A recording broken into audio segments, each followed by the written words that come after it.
Well, I'm delighted to say I'm being joined on the line from the man from Mullingar, Ray Dolan, who's a nephew of the great Joe Dolan. Ray, how are you doing? Very good, Tommy, and great to be on your show. We're coming to you live here from our tour bus, and we got our lights on, and we have our bus sessions, and we have our 12 bongs, and Uncle Joe in the centre. Ray, you were supposed to be down here in Donegal back after Christmas, but due to the pandemic and everything, called off. But you're coming to the Mount Errigal on St. Patrick's Day with the Remembering Joe show. It's the Clanree, actually, The Tommy. Clanree, oh, pardon me, the Clanree. Yeah, we were meant to be in the other hotel, but it's the Clanree now, and St. Patrick's evening. That's where we're going to be.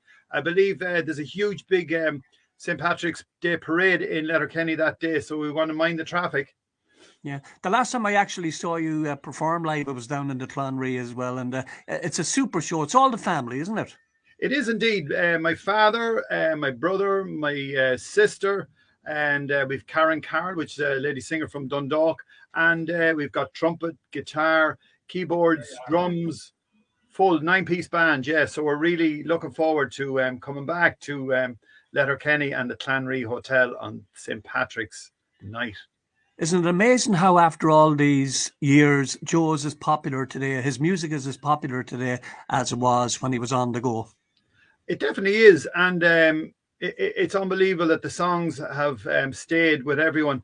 What we're finding in a lot of the shows is that people are relating back to that time that when they were at the show, or whether at a dance, or whether at a cabaret, or they're at a concert, and them songs are so well. They're so synonymous with Uncle Joe, and he had some original songs which really put the stamp on it as well. You know. Yeah, as I say, Ben is your dad. What Mhm. memories would you have had of Joe when you were a young fella growing up? I know you eventually started playing in the band, but when you were a young fella, and I know Joe was the youngest of nine of a family, and your brother Ben, and I know he used to spend a lot of time around your place. Yeah, well, as I said, Ben is my father, and then Joe used to stay in our house.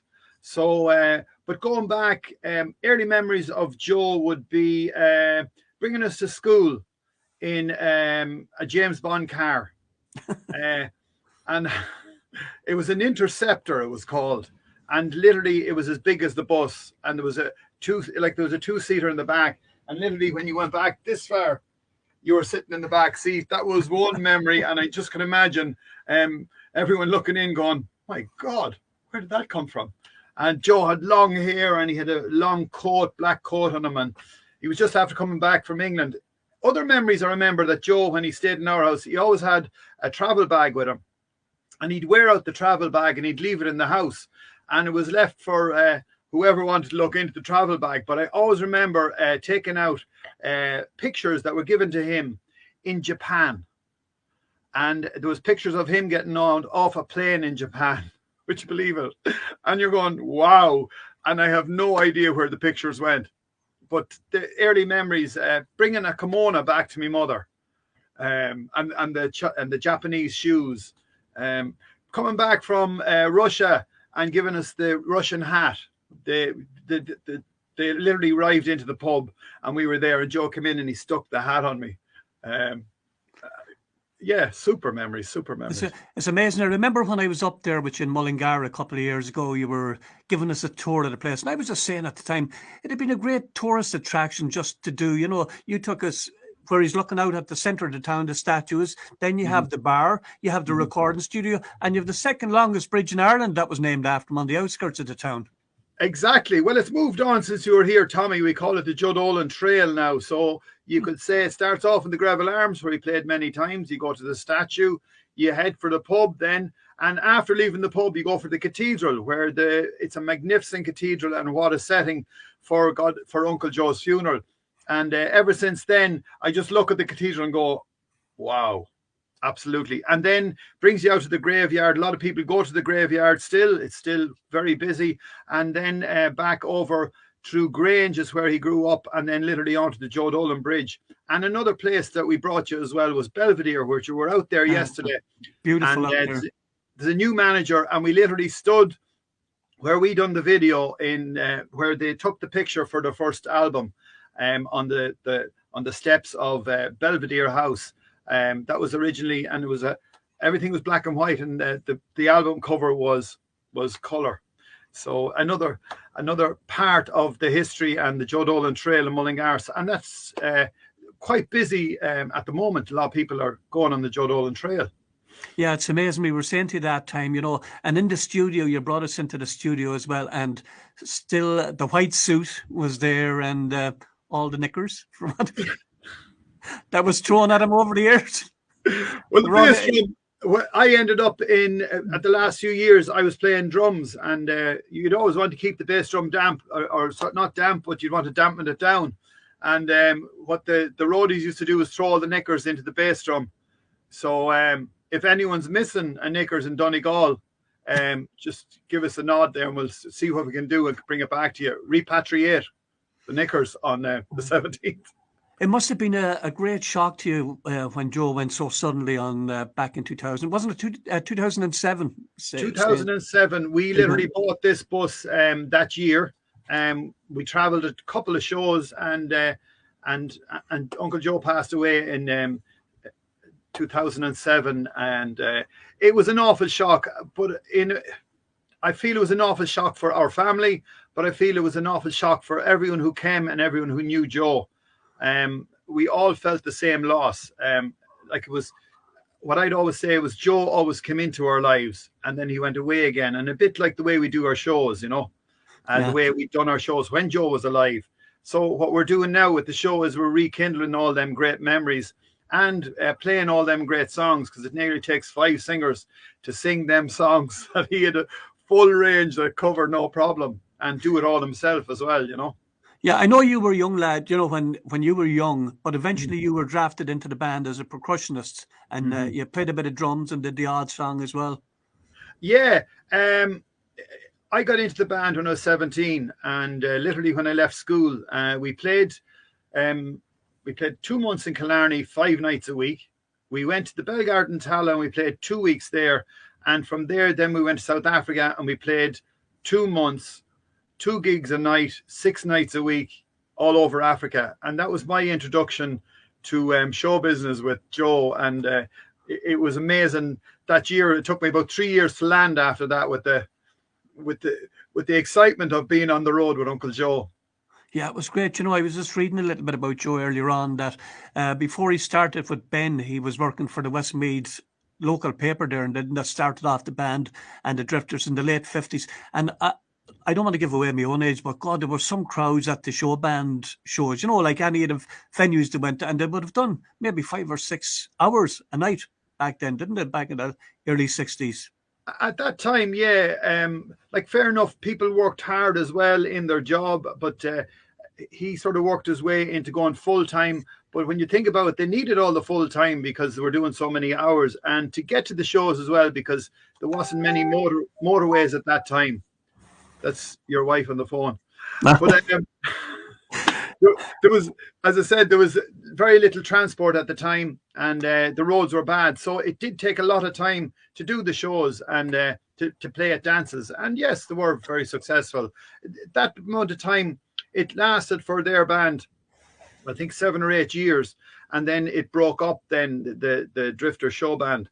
And then Joe got all these songs, and he became an international star then, which was a great feat in his own to manage and to get that far from. As I say in the show, that my father started off with the idea of being in show business, and then literally found out that Joe had the X factor, not Ben.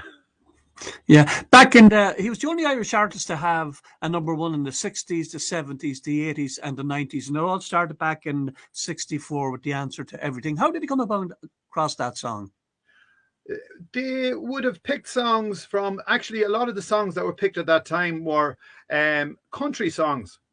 Yeah. And they put their own flavor to the song. So people would have known the song, and then they would have put their own flavor to it. And that's how they came along. All them songs between the Drifter show band, so that all the members of the band will be picking songs and finding out what people really wanted at that time.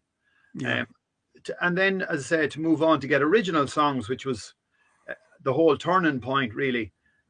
with the answer to everything. Well, not the answer to everything, with Make Me an Island, and Good Looking Woman and Teresa, you know, and that sort of brought on. But them original songs were country songs originally, and then they changed them to have their own style of the Drifters sound.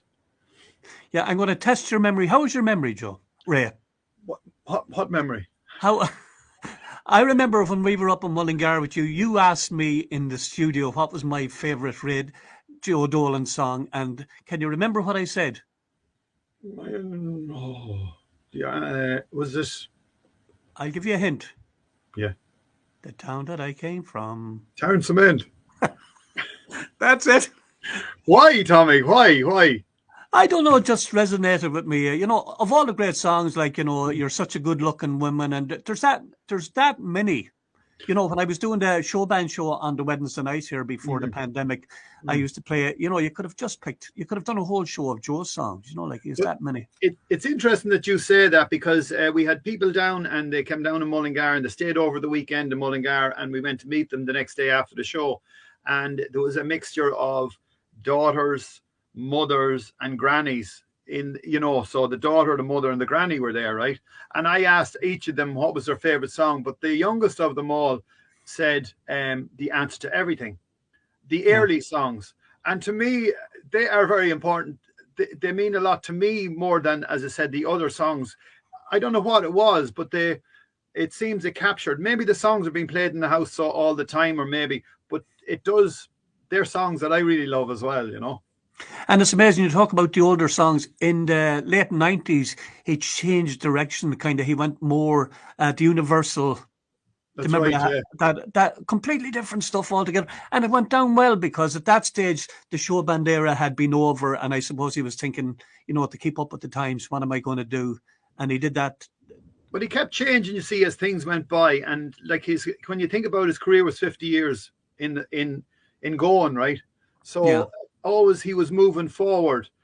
He definitely he moved forward instead of looking back. He sort of was keeping moving to think, what will we do now? What would be the right thing? And all them songs, I remember he played them songs for me one day, and I started laughing at him. I thought to myself, what a yacht, like. And then it just took off. It clicked, and off he went. You know, it's amazing the way things work out, you know. And he even recorded with Dustin the Turkey and all that. That went down well. That was a great coup, you know, for all, to get younger listeners. Absolutely, yeah. It definitely did. Dustin was amazing, and I mean, a lot of people would sing "You're Such a Good Looking Turkey" when I'm doing my solo gigs. I just have to figure out something here, Tommy. I think I'm going to run on the battery here, so I'm going to have to figure out a way of coming in and checking out that we can get. I'll just get a charger here now in a second. I'll ring head office. Ring head office to get a charger. But yeah, the Dustin thing was amazing, really, you know. Yeah, and what's this I was going to say? Apart from that, during the pandemic, you've been keeping very busy yourself. You know, on the buses. Yes, indeed. What I've been doing, Tommy, is since lockdown, or since the world changed, I started to sing on the bus. And this is our tour bus. As you can see, there's the seats and the whole lot. And what I do is I connect up to the house, and I get power. And we put on the lights, and we put on the PA, and we have a show. And we've been doing it for the last 702 days. So that's how long we're going on the bus sessions. And we've people looking in from all over the world to join us every single day. And thank you. There you go. That's what I love. That's what I love about live interviews. Anything can happen. Exactly. You never know. We might even get you to sing a song before the end of it. Well, we're half prepared. We're not prepared for that, but we're very close. The thing about it is, as I said, the bus sessions were a great one altogether, and we continued them on. And we got to 700 the other day, and I asked people from downtown Mullingar, from all over Australia, all over. Actually, it's worldwide at this stage. And I says, will we stop, or what will we do? And everyone says, no, continue on. So we're doing our best. As you can see, we got our hashtag from Mullingar, in Mullingar. And oh, yes, I'm going left here. There's the bus sessions. And from Mullingar in mind. There are hashtags. So that's what we'll be doing. And another show that we have at 12 o'clock on Ray Dolan from Mullingar in Mullingar Facebook page is called The 12 Bongs, where we promote what's good and great about our town, our people, and our business. And we start off going bong at 12 o'clock. And you'll be learning to play the fiddle now because you're going to have the fla up there later on the year.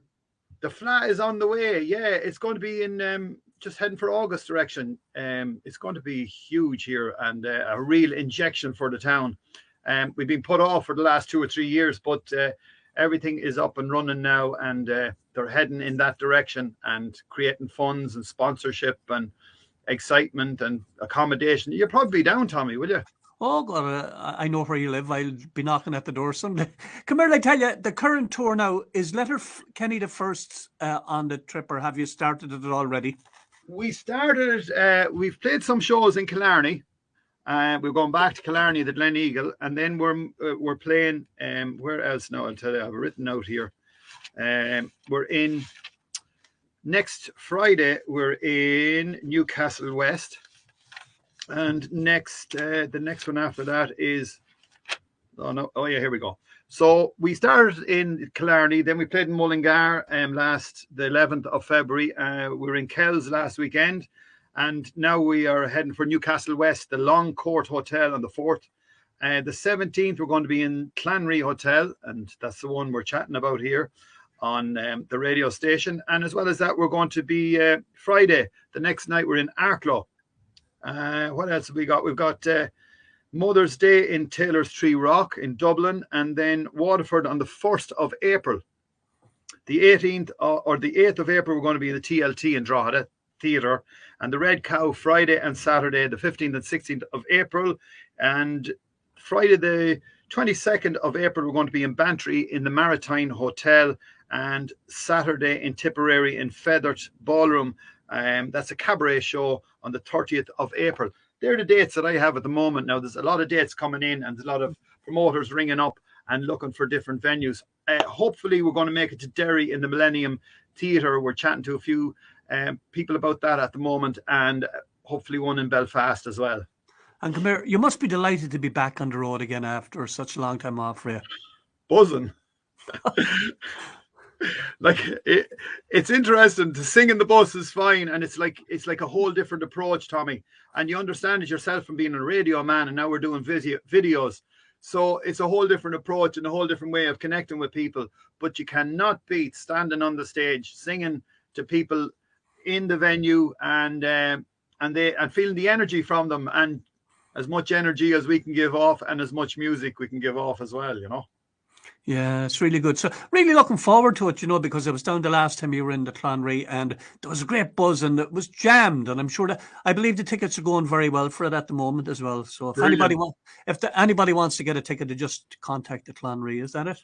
Exactly, that's it. Their tickets are on sale there, and as I say, we're looking forward. We must say hello to Audrey from Clady, who stole your poster, did she? What about this, about her stealing the Joe Dolan poster? Actually, the promoter, James Cafferty, gave it to her. I was standing there when she was on the way out the door, and he says, "You can bring that with you." And Audrey was absolutely over the moon. It's in her bedroom, I believe. I know she's looking at it every night she goes to bed, and when she gets up in the morning, there's Joe looking for. Big shout out to you, Audrey. Looking forward to seeing the Clanree. Oh, she was telling me she has her ticket already got. Class job. Ray, come here. I'm going to let you go, seeing that you have no songs lined up there.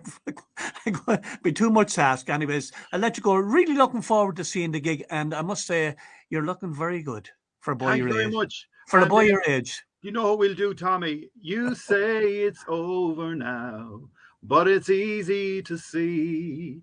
You still belong to him. You're not happy with me. You can hide all your feelings until he passes by. That's when I see the blues in your pretty brown eyes. Ray, it's better you're getting, and looking forward to hearing you belting them all out down the Clanree. Take care. Enjoy the rest of your day. Okay, Tommy, God bless. And to all the listeners looking in Highland Radio, looking forward to seeing you at the show. It's called The Joe Dolan Show, remembering Joe with the Dolan family. Bye for now. Bye-bye.